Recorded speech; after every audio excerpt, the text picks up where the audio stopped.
series. We are now in the pre-season planning. Means we're gonna reduce probably the gym content and get more into the specific training in the pool, on the track and on the bike. Therefore we're going down from 3 sessions a week to 2 sessions a week, and we're going to split it push-pull. For the dynamic warm-up, the first part, which is going to involve more the pulling movement, means our superficial backline, our hamstrings and our lats to build up the strength for swimming. Therefore, we want to activate upper body, lower body and mobilize the hamstrings. The first exercise, therefore, we're going to do a hand walk combined with a Spider-Man drill. We're going to walk forward with our hands to a push-up position, and there, retracting the shoulder blades, maintaining the integrity of the core and the glutes are contracted, and we'll go forward, step right next to our hands, meaning that leg is in flexion, that one's in extension. We're going to bring the knee up and in the meanwhile search for a stable anchor with our anterior heel. Then we go back, go to the other side, then go, just find that stretch, feel it for 1 or 2 seconds and then come back, and then we're going to walk with our feet without bending the knees up towards our hands. If you can't go down here, then obviously for the first time you bend your knees, put your hands on the floor, then extend the knees as you walk forward, and then you continue as before. For the second drill, we're going to start again in a push-up position. Now we're going to go just slightly forward to get that anti-extension stimulus in our core. Then we're going to walk back to normal, do a push-up, do a downward dog, getting the bum up to the ceiling and the chest back in between our legs.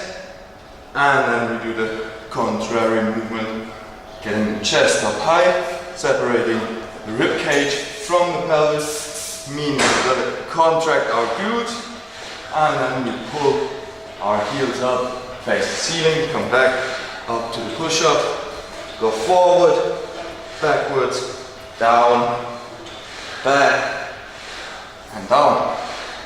Alright, and then we're going to start the workout. The first exercise is going to combine content we have already seen in the first videos, meaning the hip lock. Quickly, for those who haven't seen them, you want to pull that knee as high up as you can. In the meanwhile, we want to extend that leg. So we got contraction in that bum. We want to stay up here, not fall together. And second movement we already know is that unilateral deadlift, meaning we go from that hip lock back to that unilateral deadlift, keeping the hip down and obviously our spine long. Those two movements we're going to now combine with an anti-rotation. We're going to get a cord for that, but you can also obviously use elastic bands or just a partner trying to push your weight. Then we go up with the interior leg, hip lock, then we go down and come back up. Repeating that 8 times. Then we are going to stay on the same side but lift the other leg up. Doing that again 8 times. Then we change side and demonstrate that from that side. Once again, go with that one there. But here again, we want to make sure that resistance ain't pulling us away, and we maintain our pelvis perpendicular to the floor. To build up the strength in our hamstrings, in our lower back, which we're going to need, especially for that grabbing the floor while we're running. We're going to go for the number one exercise, in our opinion, for the superficial backline, which is the deadlift. We have been doing the unilateral deadlift before, which was more stability, proprioceptive thing. Now we're really going to work the strength, meaning we're going to throw it down for 5 to 8 repetitions, choose a little higher weight, but only if we're doing a really good deadlift. If we're just getting into it, then make sure you get some proper surveillance, someone who knows their stuff, because it can really do damage with that deadlift to your body.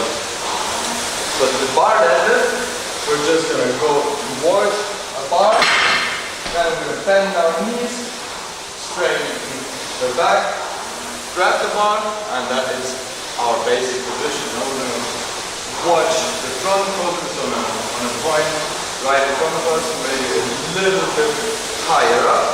Then our knees are loose, and we're going to tilt the pelvis forward as we go down and contract the abs. Always making sure our abs stay tight. We don't want to curve our back. That's the number one mistake. It's not a lower back exercise.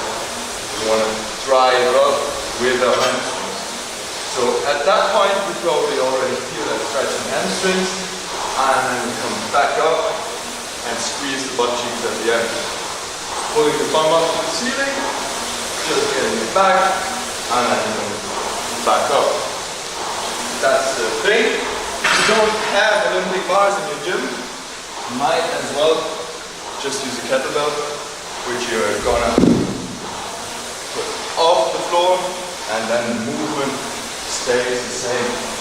Keep in mind that this is not a squatting pattern, it's a deadlift pattern.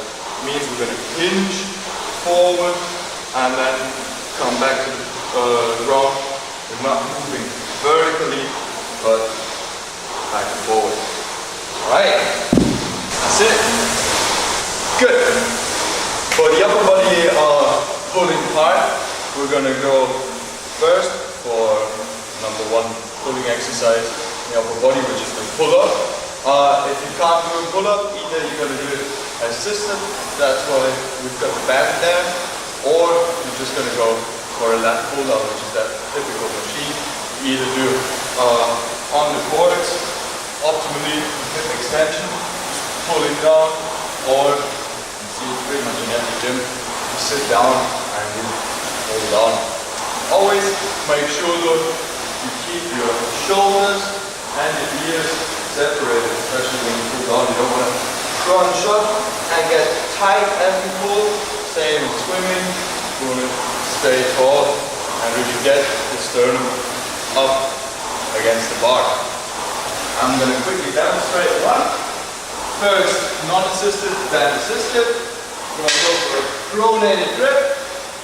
Grab the bar, activate the shoulder blades, and then come up, get down, or we're going to use that hand, step in it, and it's going to help us reach the top more easily. Okay, second pulling exercise is going to be a row. We're going to go for a TRX row.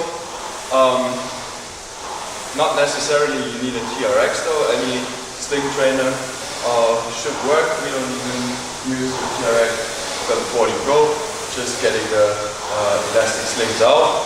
Then we go towards that thing, get our glutes contracted, our abs contracted, and then pull ourselves up and back down again.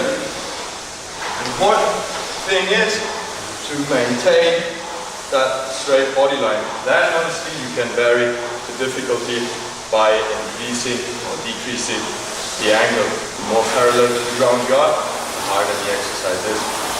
Right? Alright, the conditioning part is also going to include that breaking down and re-acceleration movement pattern we had in the deadlift. Therefore, we are going to use the battle rope. If you don't have battle ropes, I'm going to show you an alternative with the kettlebell. We're going to go for single swings, and what we're going to look for is integrity in the spine. Spine stays long as before, chest stays out. Then we want to feel that stretch in the hamstrings, load, and then explode from the hip and break down again. Just quickly demonstrate that because it's probably going to be loud. Then we're going to go from that deadlift position up and back down.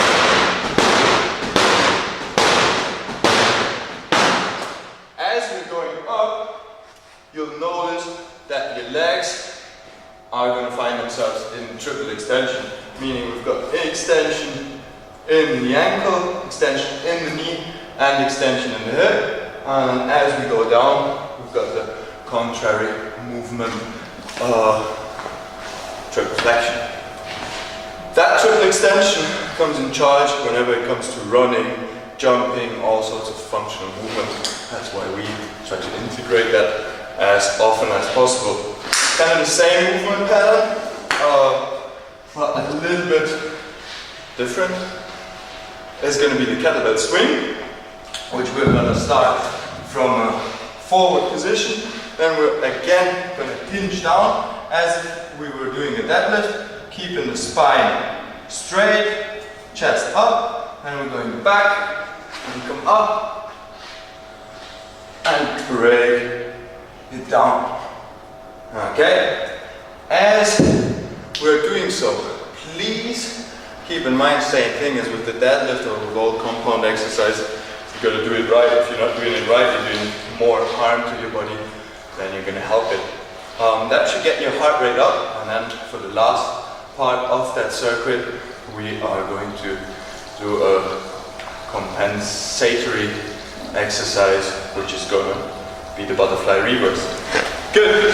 So after that conditioning part, our heart rate is pretty high up, meaning we're going to continue with an easy isolating exercise, which is going to compensate that common problem that shoulders are falling to the front and down, not only caused by desks, also by too much cycling, too much swimming, and too much running, too ambitiously and too long, meaning we are going to try to compensate that with an easy exercise. Again, you can either choose elastic bands or ultimately Kaiser.